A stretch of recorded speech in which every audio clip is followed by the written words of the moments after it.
Judy Verse, been chair for almost 10 years, and I've been on the board of youth assistants close to more than 15, I would say, and it's been a rewarding experience for me. And I am chair of Oxford Edison Youth Assistants, and Stacy Williams is our caseworker currently. Amanda Kavanaugh is in the background. She's our secretary. She can... And Stacy and Amanda are kind of the core for our group. They keep things going.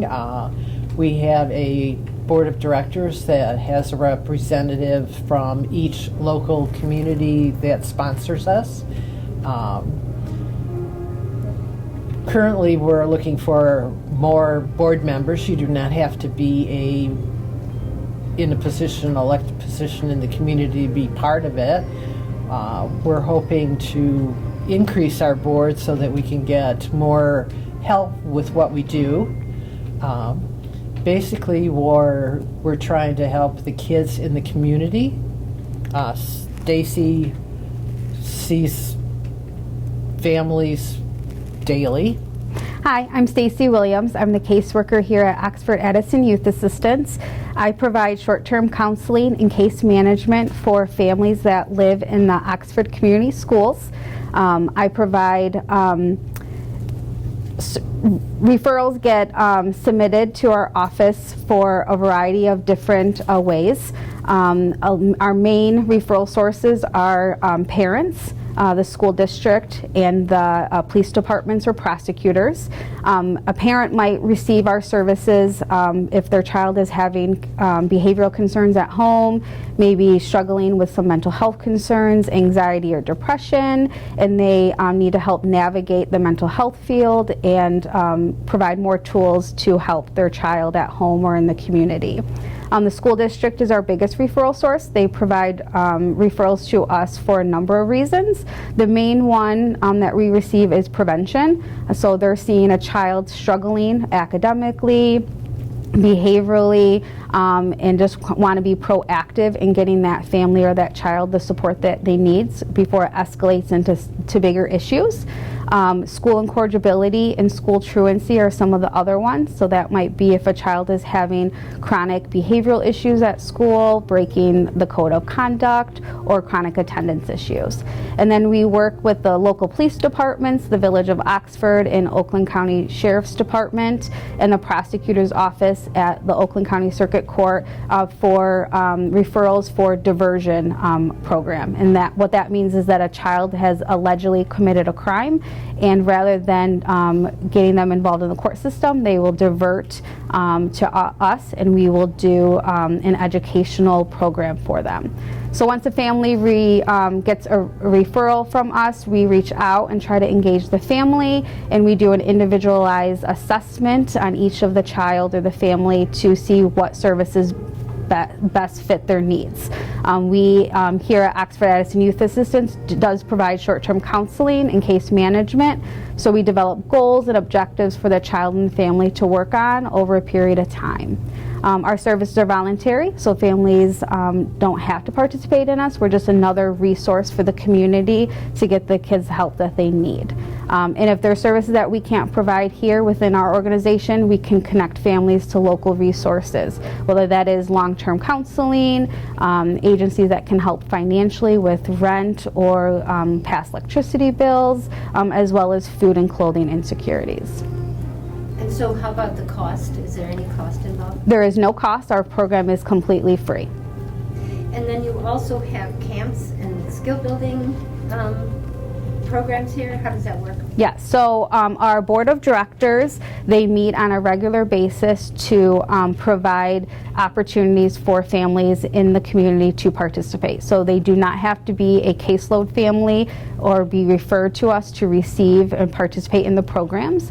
So some of our staple programs that we have are camp and skill building, and what that is that we provide funding for kids to participate in either day camps or overnight camps in the summer, or throughout the school year, any activity, whether it's football, cheerleading, soccer, music classes, swimming classes, really anything that's positive that's going to keep kids engaged in doing something in the community. And we cover a cost to that activity. There is a co-share of $25 per child to participate that the family would have to pay, but we could cover the cost of the remaining. It's any child that's in the community that meets our financial guidelines. So the majority of the population would be the free or reduced lunch families would qualify for those scholarships.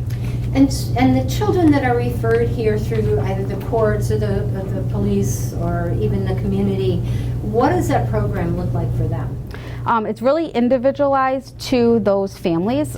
So it's regular contact, whether through visits at the school where I would go and meet with the child at the school and work on specific things with them, or the family comes to here to our office and I meet with them individually. So that is, working on, let's say a child is struggling with anger, and so we might focus on what are their triggers, what makes them angry, what are some positive coping skills that they could do rather than inappropriate ways of handling their anger. So it really specializes and individualized to that child's behavioral concerns, challenges that they're having. And then I partner with the referral sources, and I can help advocate and collaborate with the school or whoever the referral is to kind of best serve that family. And how about kids that are, would it be appropriate for kids that are also having academic problems? Not behavioral problems, but just academic problems? Yes. So if a child is struggling academically, we talk about those with the parents. We, get release of information signed to talk to the school, and we kind of really try to figure out why that child is having academic concerns. Are they having a hard time focusing? So maybe they need to get an evaluation for ADHD, or maybe it's anxiety or depression, and they're really struggling to go to school every day, and so that's why they're not going to school. So we really try to find out, what are the concerns, and, really, with my experience, I know a lot of resources in the community that I can, link them to the best course of action to kind of help that child and what the concern is. So you also have a networking system within this community? Yes. So people don't have to go outside of the community if it's not feasible for them? Correct. Yep.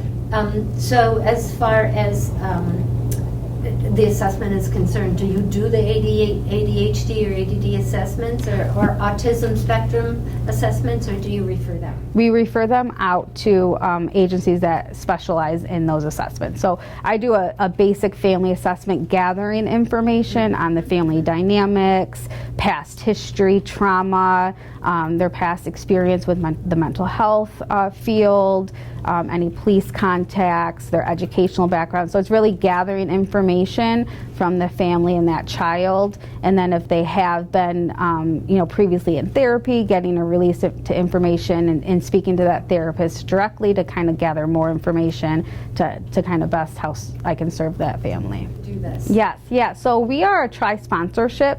So a little historical information is that a youth assistance was founded in 1953, and it was created back in Hazel Park, and superintendent in Hazel Park and a judge through the probate court got together because they were seeing a lot of students going and getting involved in the court system for non-criminal offenses.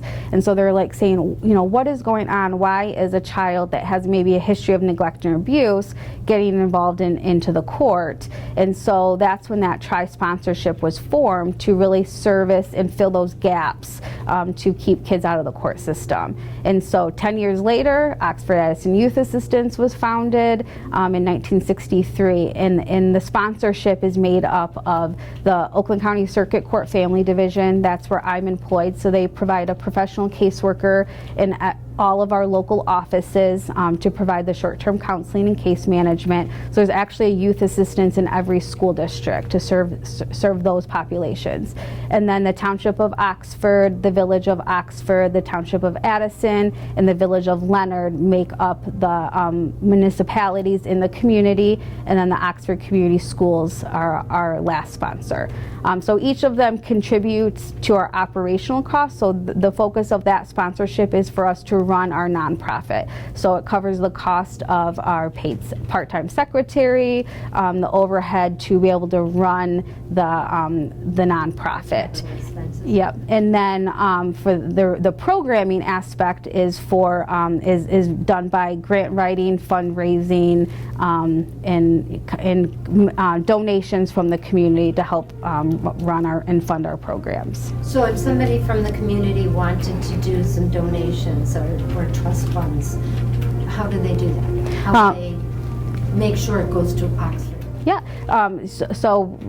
it's really easy, just writing a check to us, and it covers the cost of our program. So every year, the board of directors reviews our financials, and we come up with a budget on how we want to spend the money and what programs that we want to fund. Okay, on to you. And you don't have to say a lot. So Judy, if people in this community want to volunteer, to not even just to be on the board, but are there other positions they can volunteer for? How can we help? Yes, we do have a board, and the board meets once a month.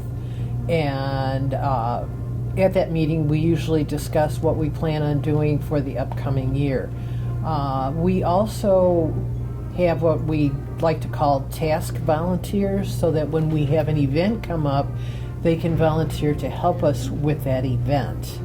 So we're always looking for people who want to volunteer but don't necessarily want to be on the board. So, and we do have a mentors program, so we're looking for mentors to mentor children who need the help and need a big brother or big sister or a recognizable force in their life. And how do people qualify for that? There is an application they fill out, which is on our website, and all volunteers have to be background checked so that we know that the child is safe with them. Best. Mm-hmm. Okay, anything else that I didn't cover? Well, we're currently doing our pop drive with the Pollyant Trail. Okay. Yeah. All right, so what are the details about that? It's for the whole month of March, and you can drop the pop bottles off by the old DPW building. There's a sign out there that says pop bottle drop off.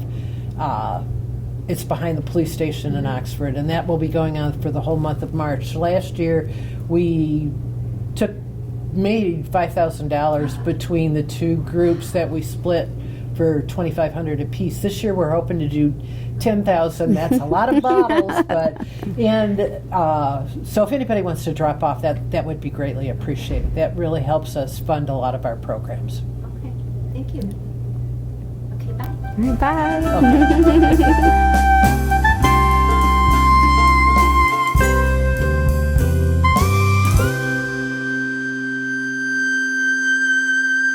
Hello, this is Lomas Brown, ex-Detroit Lion, and you're watching OCTV. That's Oxford Community TV. Check it out.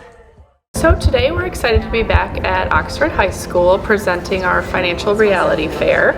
So the Financial Reality Fair is an exercise that we take all of the students through, and it's really a high-level budgeting app that they get to utilize their phone, and they're assigned an occupation, a credit score, they're given a little bit of debt, and then they get to navigate through all of the decisions of life essentially and try to keep their balanced budget for what a standard month would look like. They get to pick things like housing, transportation, leisure. There's a charity station, so they can determine how much money they give to charity, or if they maybe don't have enough in the budget and they just have to donate their time. Different things pop up. There's, as we all know, things that are unexpected, good and bad, that will impact their budget.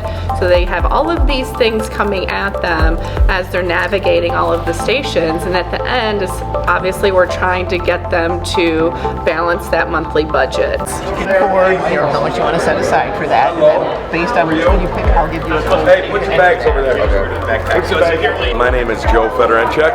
I'm a econ and U.S. history teacher. I think it's eye-opening for them. We do a project later in the year that resembles this too as well, and when they realize how much things cost, I think it's always like a little shock effect for them that their parents have been paying that much for them on a daily basis. Hi guys, how are you? Just some credit card payments. All right, so your password is Cora. Okay. How much is your payment? 16. Not bad. All right, keep on going. The students that know kind of what they want to do in the future, so if they think maybe accounting sounds like their path that they want to take, they can pick that occupation and kind of work with a somewhat realistic budget, or they can be randomly assigned. So each student has their own choice that they can make, so they're all navigating it individually. New phone, so you're going to put in code P1. Okay, then go back up to here, and we'll go to you. Do you want to do internet or the electronics next?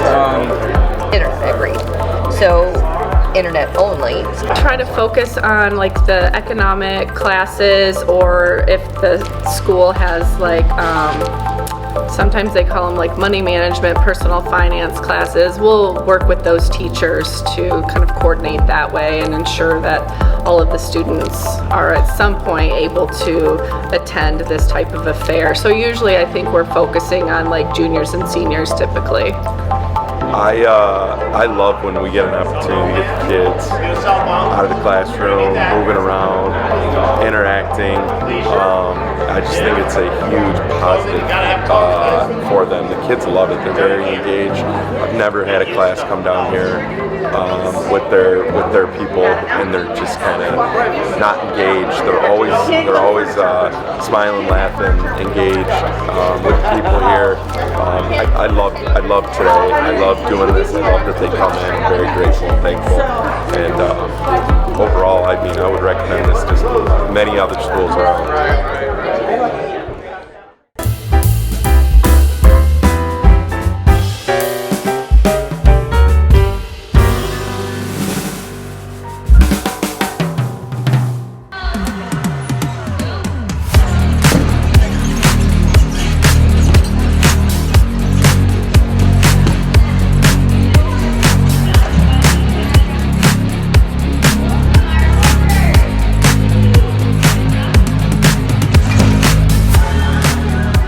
Hi everybody, I am at Kids Energy Zone in Oxford with Beth Sumner. And Beth, you're one of the owners of the owners, one of the owners.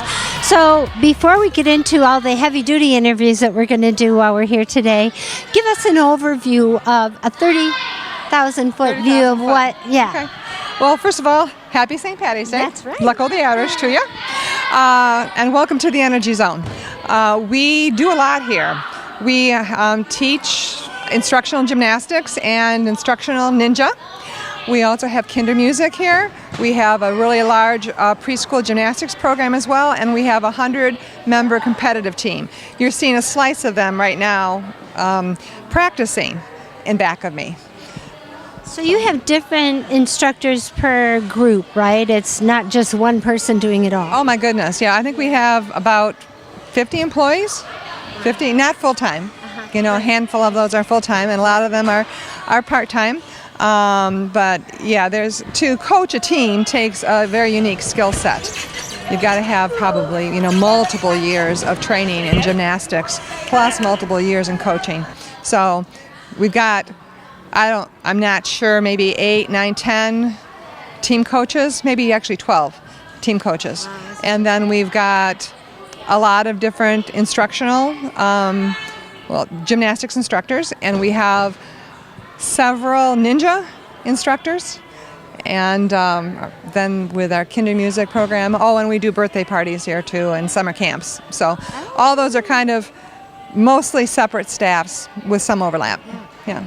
So I love the summer camp idea and the ninja. My grandkids have done the ninja. So if people are interested in that, how do they get in touch with you? What do they do? Do you have a website or a telephone number? We do. We have a website. In fact, if you just Google Gymnastics Oxford, Michigan, I think we'll kind of pop up. It could either be underneath Great Lakes Elite Gymnastics or Great Lakes Kids Energy Zone, and or they could call our office. And the number, can I give the number? Yes, you can. Okay, 248-236-9600. Beautiful. Okay, we're going to carry on and interview some of the gymnasts. Super. Thanks, Beth. Welcome again.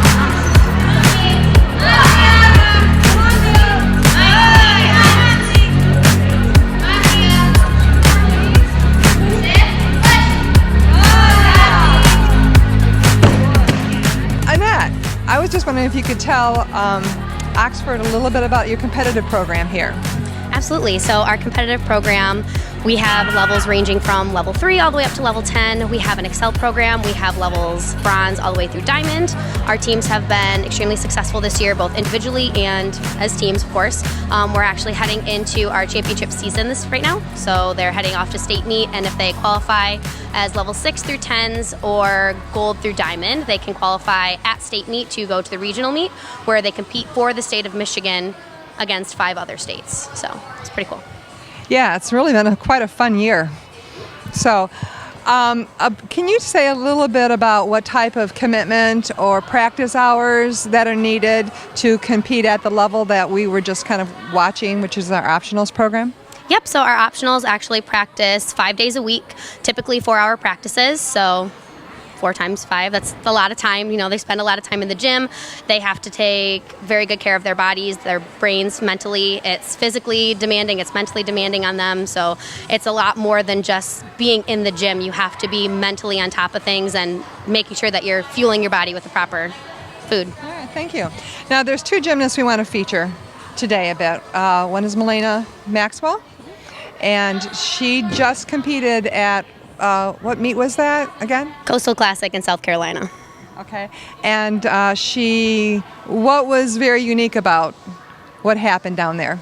So Milena actually received the most prestigious thing you can get in gymnastics. She got a perfect 10 on her vault for level 7.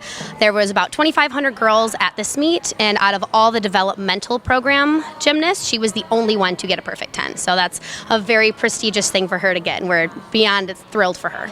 Yeah, that's pretty incredible. And she's going to be interviewing with us shortly, I guess. So the second gymnast is Megan Dahlin. Did I get that right? Yep. Why don't you tell us about her? So Megan is a level 10 this year. I've had the privilege of coaching Megan for the past 4 years or so.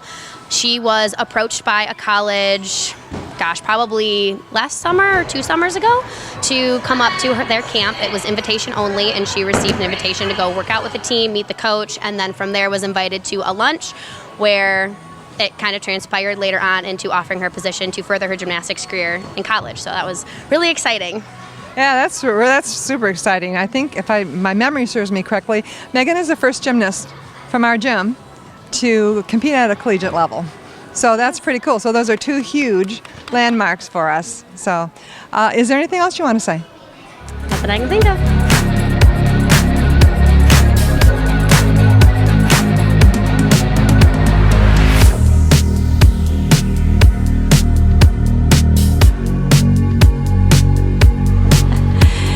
So I'm still here at the gym at the Kids Energy Zone. What a great place to be, Beth. I would hang out here every day if I could. And I am with Milena Maxwell, and she's got a great story to tell too. You just came off of a really tough competition, right? Yes. And what did you do? I scored a perfect score, a 10.0 on vault. And that just doesn't happen every day, does it? No, it doesn't. Is that something you expected, or I know you're always trying to do that, but were you surprised? Definitely. I was definitely surprised when I saw the score pop up. Tears were brought to my eyes. I was definitely shocked. I've been dreaming since I was little. Like a 10 has always been like, it's a gymnast's dream to get a 10. So being able to achieve that is just a big goal I had. And I actually was just so excited. And not many people across the United States gets 10s, do they? No. I'm currently ranked #1 in the nation with a 10.0 with quite some other people, and I'm actually perfectly okay sharing with that. And that's in the vault, Yes, right? just only vault. Okay, so explain to me what that is. What do you do? I do a Yurchenko on vault, and it's just a round of backhand swing onto the table. And what's your favorite thing that you do? Is that it? I like flipping my vaults. Those are fun, but I mean, they're definitely both fun. So what's your next goal? What do you want to do next? You know, I don't know. I mean, I'm very, very grateful that I was able to score a 10, but I mean, if I'm able to score a 10 in Michigan, I would absolutely love that, because Michigan is a harder, they score harder in Michigan than they do in, like maybe let's say like South Carolina, where I scored a 10. I'm perfectly okay if I don't reach that goal, but because I already reached a 10, and I'm very proud of that, and I'm so thankful for my coaches who helped me achieve that goal. And so you are going to compete in Michigan, right? Yes. So what has being involved in gymnastics done for you personally? Wow. I have created some of my best friends here. I don't know where I would be without gymnastics.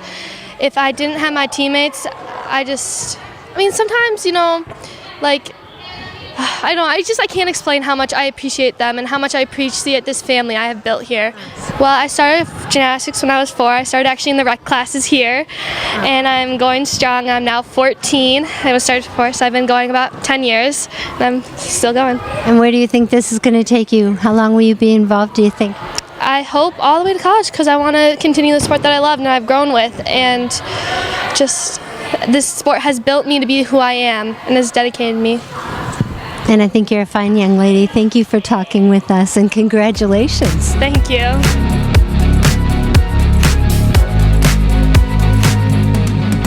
Okay, we are still at the Energy Zone, and I'm with Megan Dolan, and she has a great story to tell. Megan, first of all, you're a senior this year, right? Yes, I am. Do you go to Oxford? No, I actually go to Holly High School. Okay, and so what brought you over here, and what do you do while you're over here?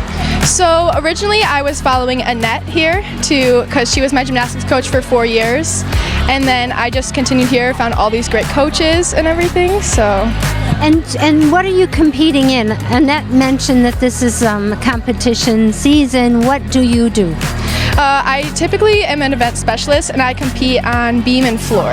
So that's what I've done this year. And obviously you've done gymnastics since you were a young girl. What made you want to specialize in this?